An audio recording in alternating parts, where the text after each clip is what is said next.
welcome back. Today we are going to check out Coburg Skatepark and meet up with Nick. And then we're going to check out the DIY park in Preston. Shout out Andy for sending me the pin. And we're starting here off on Smith Street, infamous Smith Street in Fitzroy. Well, Fitzroy is on the left of Smith Street and then Collingwood's on the right. But yeah, I'm riding down Smith Street. But you can see as I started off, there was like cars pulling out everywhere. So it was kind of a weird day to begin with. Smith Street is kind of the alternative, if people still use that word, alternative kind of lifestyle street. That was first, I guess that's kind of how it was described. But yeah, it's probably just a little bit more of your smaller shops, smaller niche shops here, bars and music stores. Shout out Mike Wiley. I think, yeah, he has skydiver records there. But yeah, I've actually never been, but I should probably try to pop in one of these days. But yeah, cool little record shop there. And yeah, we're just riding down. We're gonna meet up with Nick. Yeah, it was one of those things where I kind of always do stuff on a whim, and I gave him real short notice, and I was like, "You want to do something today or tomorrow?" And he was doing some stuff the next day, so we decided just to screw it, just do it today. And yeah, I kind of just grabbed all my stuff and just jumped out of the house. I find that for me kind of helps heaps. This the hitting up Johnson Street now, so I think Skydive Records is just past the lights there. But yeah, grabbing all my stuff and jumping out is kind of like when you go into the ocean and you can either just dive in or just go in real slowly, and it's real painful. I think it's easier for me if I just kind of dive in, and before you know it, you're in the water. And it was one of those days where it was pretty miserable out in the morning, like cloudy and kind of cold, almost raining. And I think if I stayed in any longer, I probably wouldn't have done anything.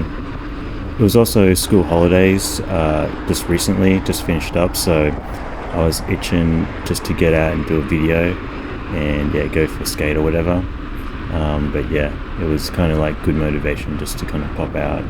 And once you're out on the bike and outside, you're kind of doing the thing already. So yeah, it's kind of better that way, I think. So yeah, school holidays, I actually have a few spots for you guys to kind of check out if you have kids and you live in Melbourne. I kind of looked up the spots, kind of like hitting up skate spots basically, but hitting up skate spots and playgrounds at the same time. And I try to look up the biggest kind of skate parks and playgrounds next to each other, so it'll be good for me and the kid. Kind of like two birds with one stone type deal. All of them are southeast of Melbourne City, and you can just catch a train down. It doesn't really take that long, and it's kind of like a fun trip on a train line. We just took the bikes out. And the first one is Chelsea Skatepark, and next to it is the Bicentennial Park Playground. Both are pretty big. You can see Chelsea Skatepark, 4.6 stars. It's got tons of ramps and stuff and street section, and then Bicentennial Park has two huge slides, but they got a bunch of other stuff around it, including like a mushroom house and other smaller playgrounds as well. Next up is Noble Park Skatepark. Is right next to the train line, so it makes it super easy. And yeah, the park is pretty big, got tons of ramps again, a big bowl section, and also a big street type of section as well.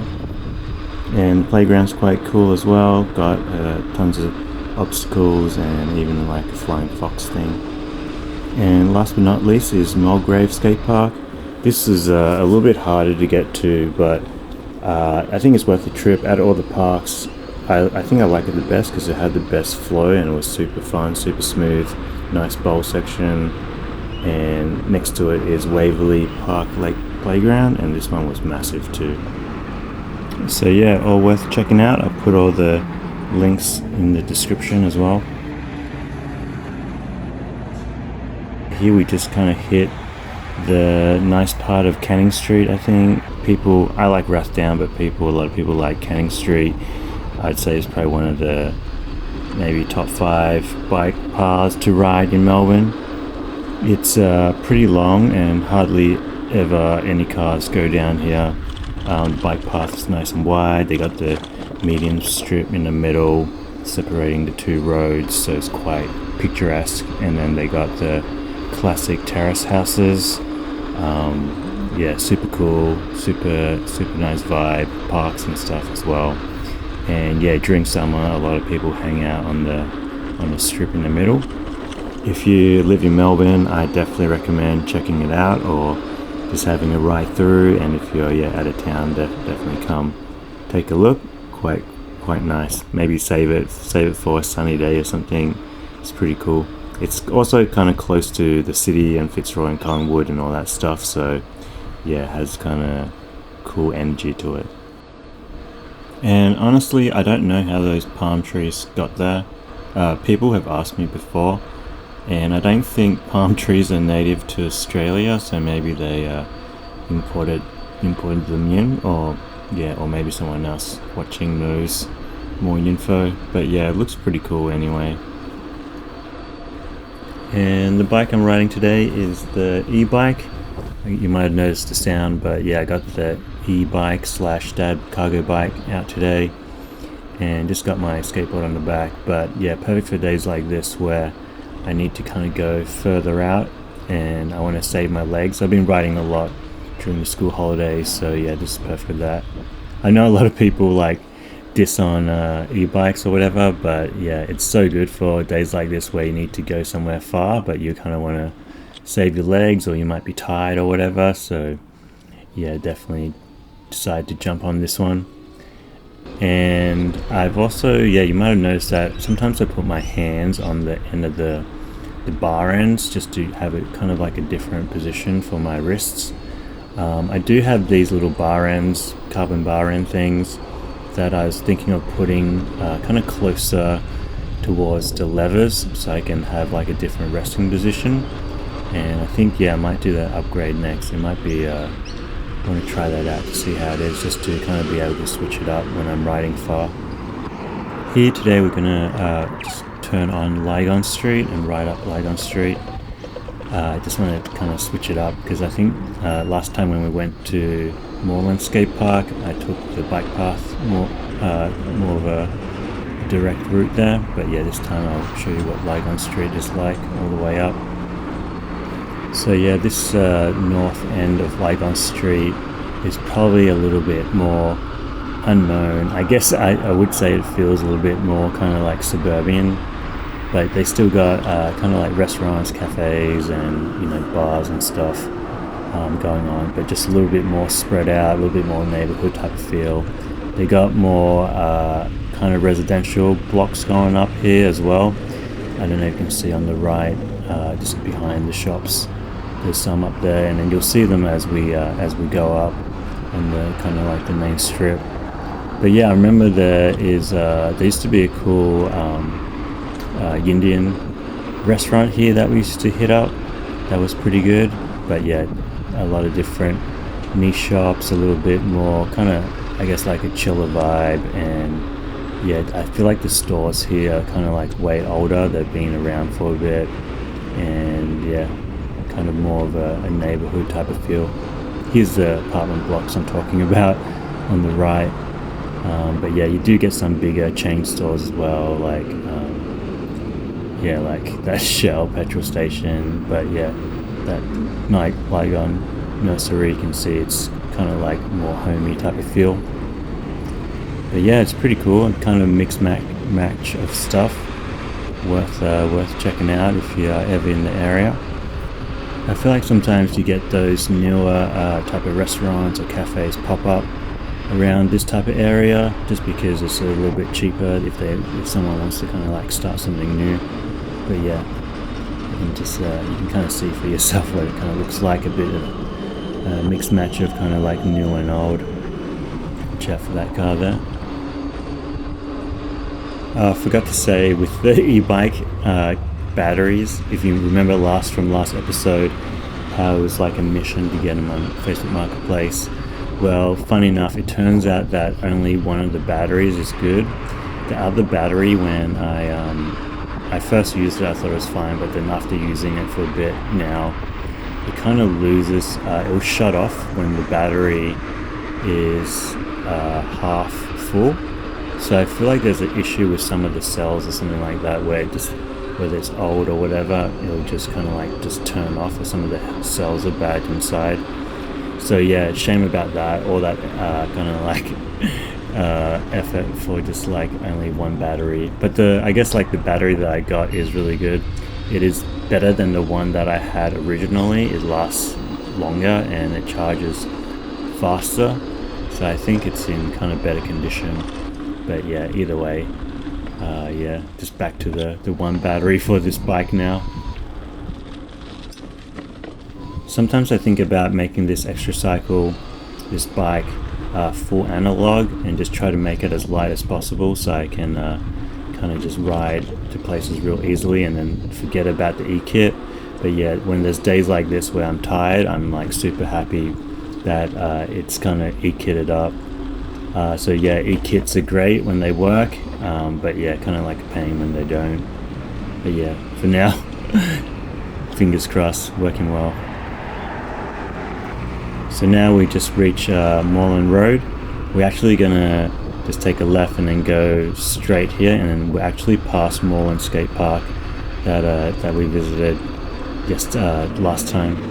But yeah, this road, there's not much to see on this road, kind of just like suburban Melbourne. It's a pretty busy road, trams going here, lots of cars. But yeah, you can kind of see what the architecture looks like. And then here, just about across Sydney Road, just yeah, one of the main roads that goes, I think, straight up from the city on the university side, or near the hospital, and it goes straight up. But yeah, here you can see up ahead the bridge is where the train is, and then underneath the train line there's Moreland Skatepark. So yeah, you'll be able to see it as we're riding here, just on the left here. You can almost see it. But what we're going to do is we're going to turn right and go straight up here on the bike path, and then head into Coburg.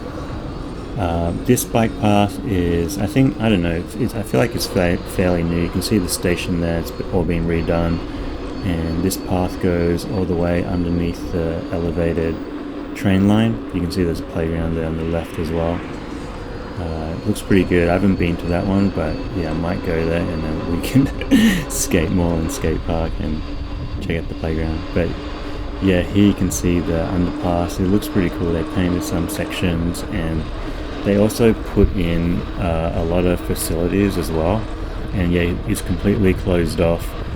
You can see the footpath is actually separated from the bike path on the left. That little path on the left is the footpath, and then on the right here that I'm riding on, obviously, is the bike path. And then you can see the dog park, fenced off dog park there. And I think there was some exercise equipment there too. Cars also have to stop here, but yeah, just be careful because they don't always stop. But yeah, you can see, yeah, they painted all the pillars and stuff like that, dressed it up, made it look pretty nice. Ping pong table, exercise equipment, pretty sweet. And then you got some residential houses on the right as well. Seems like a pretty chill area. And then on the left here, I think there's another playground. So yeah, a lot of different facilities and yeah, exercise equipment, whatever, monkey bars. But yeah, it's pretty cool. They really like decked it out, I think.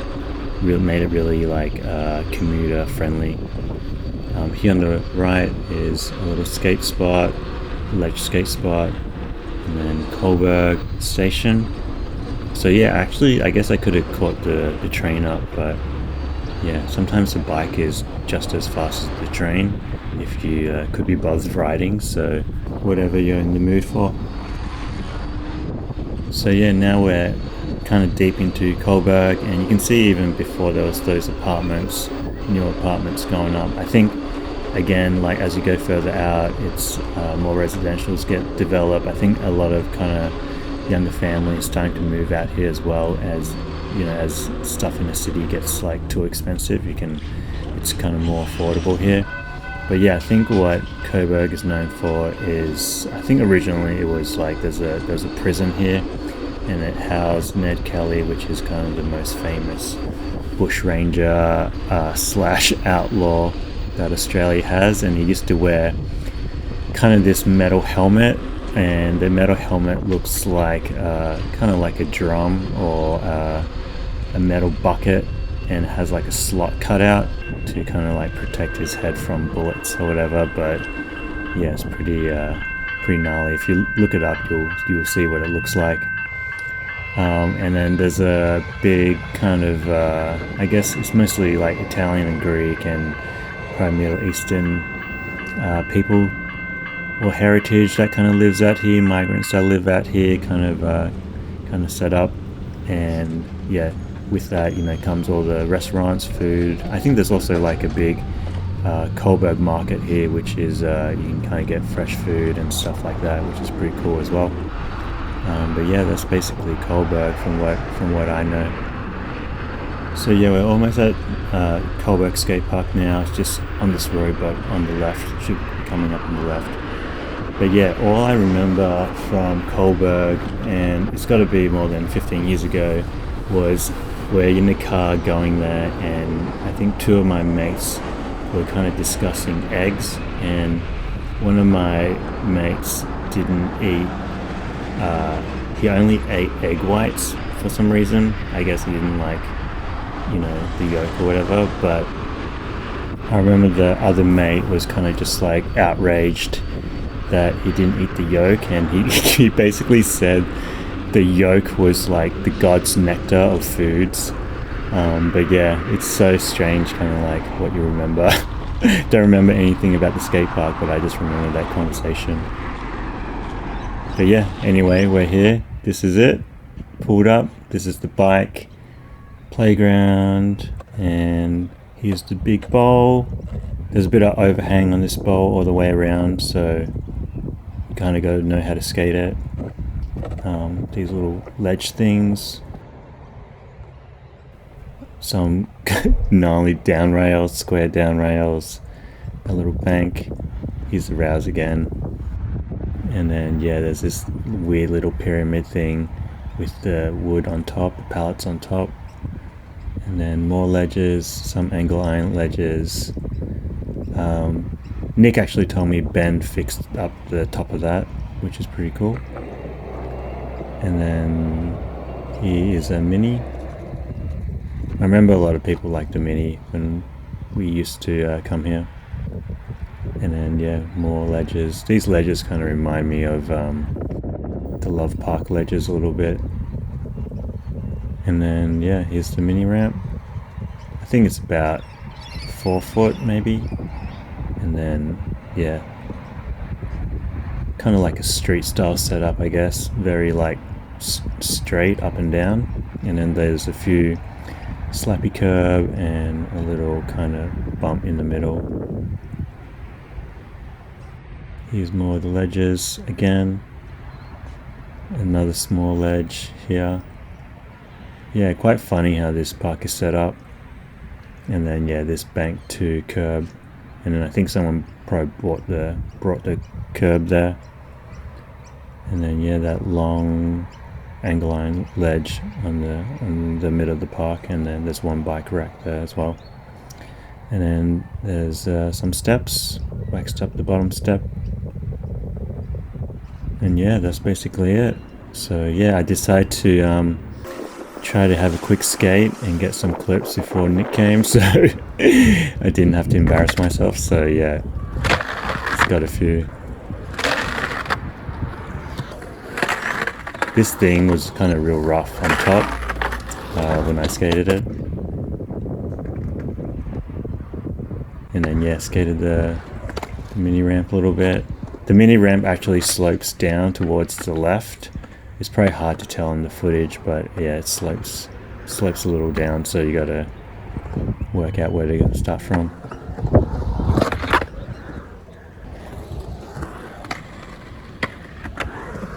And yeah, by that time Nick showed up, and yeah, I don't think it even warmed up that much. Just started filming.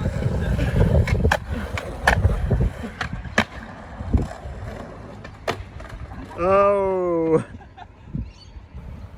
This was first try, I think, and it slid for him so easy.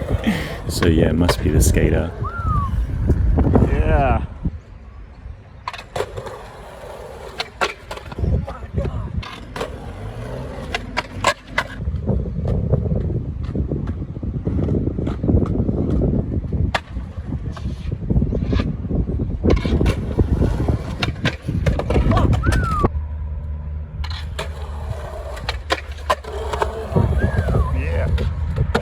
Oh!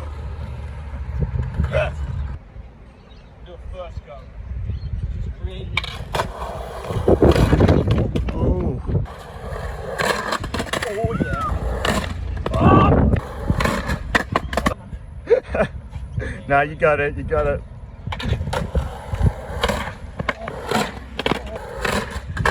Oh, that was it. I see this guy.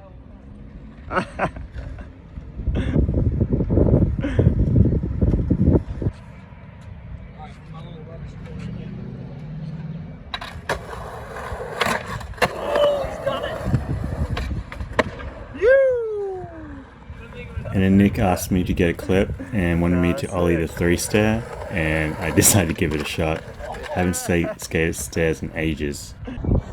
Gary already tried 2. This is his 3rd try.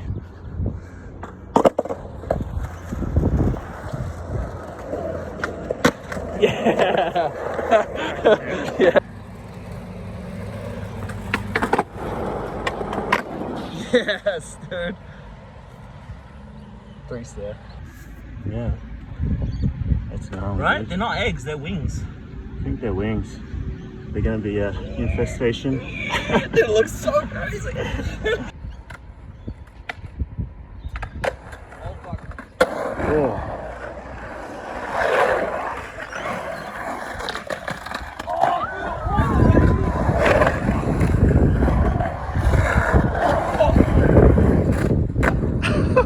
Yeah, sick. First try. And then the parent and her kid came to watch. On the street. On the street? Wanna jump down the stairs? I'll do it if you're interested. Over there.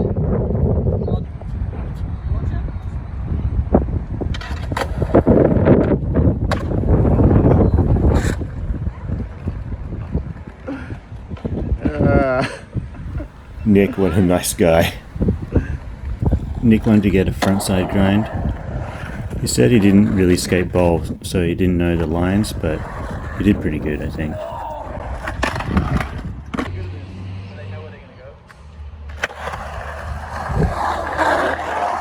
That's backside. Oh fuck, to the water. Oh. Oh fuck. Yeah. Count. Yep. So yeah, after that, Haley and Ben actually showed up, and they skated for a bit. I didn't film much just because I didn't want to be weird. But yeah, it was cool seeing them all skate. They were ripping. Fun little sesh, and then we ended up heading off to the other DIY. Ben ended up having to go. I think he had to do something. So yeah, it was me and Nick riding there, and Haley was going to meet us there. Alright, catch ya. See ya. Yeah, you too. So yeah, just on the rigs, 2 e-bikes, 2 e-cargo bikes, heading there. But yeah, the DIY spot is where the old DIY tannery is in Preston. So it's just a straight shot across east. Yeah, it's not too far away. About 20-minute ride, I think. But yeah, Nick showed me this path, which is pretty cool. It's kind of like segmented off. And yeah, you can see there's little tree bits. But yeah, it was funny, this guy, Nick rang his bell and he didn't really move and we went across, but it was kind of funny because I couldn't work out what he was doing, but if you look back, he was basically just trying to walk on the white line. So I think it's kind of funny, kind of just maybe some OCD thing. Or maybe he just didn't feel like moving. But yeah, sometimes you might not notice firsthand. So the DIY spot is just over in Preston, and it used to be, it's right where the old tannery DIY spot used to be. It used to be this big kind of DIY spot with lots of big ramps and stuff, lots of DIY kind of stuff. But yeah, they end up ripping it down because, I don't know, they might have been worried about safety or whatever. But Ben was basically saying like the ground on it underneath has like sewage or poison or something, and they can't build on it for 150 years. So they basically just ripped it down for no reason really. I think they ripped it down just because of liability or whatever. But yeah, it's just such a shame because the old spot looked super sick. I think a lot of it was built during COVID when we had lockdown for 2 years. But yeah, I could be wrong. But yeah, basically a bunch of people went there and started building it and became like a whole community thing, which is pretty sick. But yeah, it's a shame that it had to get ripped down. But yeah, the bit we're checking out now is kind of what's left of it, or I think maybe a few people started making a few things. But yeah, it would be cool to check out. So lately I've been thinking about my own kind of motivation to do things.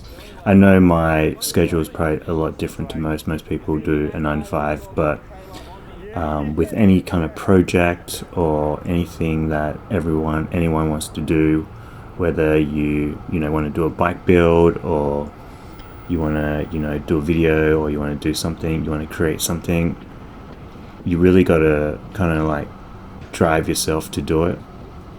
And I think what it comes down to for me is just starting. I think starting is always just the hardest part. I know a lot of people, like I'm sure like you guys had the same conversations with people where they want to do a thing, or they want to start a YouTube, or they want to, I don't know, do something, and then they'll just talk about it, and then later on, like 90% of the people, they never actually ever do it. And I get it. Like sometimes, when people ask me, I want to do a YouTube, how should I start? It can be super overwhelming, but the first thing to do is just to do it. And I mean, just whip your camera out, whip your phone out and start filming. And it kind of just starts rolling from there. If you start, then I feel like the process starts to kind of build itself. Same with the bike build. If a lot of people want to do bike builds, but they never actually, start taking the bike apart, or they never ever get a bike. If you get a bike and start taking it apart, then, it'll be the next thing. You'll take apart the next thing, you'll take apart the next thing, and it kind of just keeps rolling from there. But yeah, a lot of times if you don't start, then it doesn't happen. It sounds pretty simple, but it's a hard thing for people to do, I think. And, myself included, sometimes I'll think about a project so much that I'll get overwhelmed, and then I won't even start doing anything. But I feel like if you just start, it just makes it way easier. It's kind of like today when, it was kind of like cloudy or whatever, and, I didn't know if I wanted to make a video, but I kind of just, hit up Nick and went out of the house and just started filming. And yeah, and then after that, like the ball was rolling already, and then that was kind of the hardest part. Everything else, comes a bit easier, because once you filmed it, or once you're at a house, you're already filming and you have the footage, you're at the skate park, you may as well skate.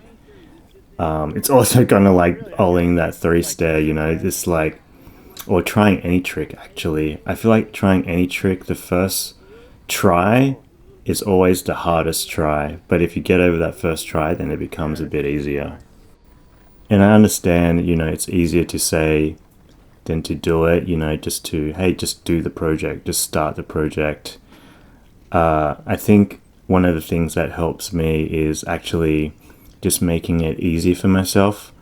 Usually I don't really know, like today I didn't really know what the video was going to be about, but as you do it, as things come together, then it kind of tends to work out by itself. And I think that's the same as my bike builds actually.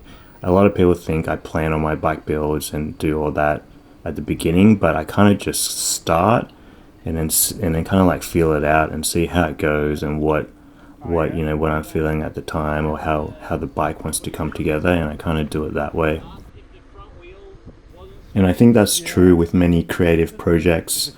You know, everyone will want things a certain way, you'll want it to be perfect. But if you create too many barriers for yourself at the beginning, then yeah, you're never gonna start doing it. So get rid of those barriers, make it easier for yourself, make those first steps super easy, and then once you start, then you'll have the kind of momentum just to keep going. But yeah, hopefully that makes some sense, somewhat. But yeah, I thought I wanted to share that because I don't know, I feel like lately it's kind of a big part of my life because yeah, I'm always, you know, trying to make videos and trying to do a new project. But yeah, hopefully it helps someone out there.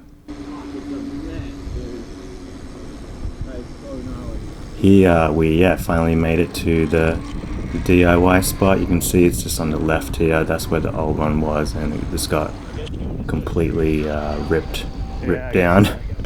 And then yeah, you can just come on the side here, and then there's like a little opening. And yeah, this is it. A few banks. It looks like they're still building the quarter. A little spine thing, and some rails. A ledge here. A little pyramid, I guess you call it. Rainbow rail, slappy curb, and yeah, quad on the end. I actually had a lot of fun here. Like the sun came out and it was super chill, like pretty quiet area, and yeah, all the obstacles were kind of small, so they were kind of fun to skate. But yeah, I had a lot of fun here. I think it was pretty cool, pretty chill. I kind of like the smaller spots because yeah, they're easier to skate. And yeah, there's funny like bike wheel and forks there, which I was surprised to see. I definitely rate this spot. Yeah, I want to come back and see if other stuff gets built. Be cool. After oiling the 3-stair, I thought it'd be funny to go to a different spot and just do it again and send it to Nick. But I decided I'd just chuck in the video. And then yeah, I got motivated to try another trick. But yeah, it's funny because I never would have skated stairs if Nick didn't get me to try it.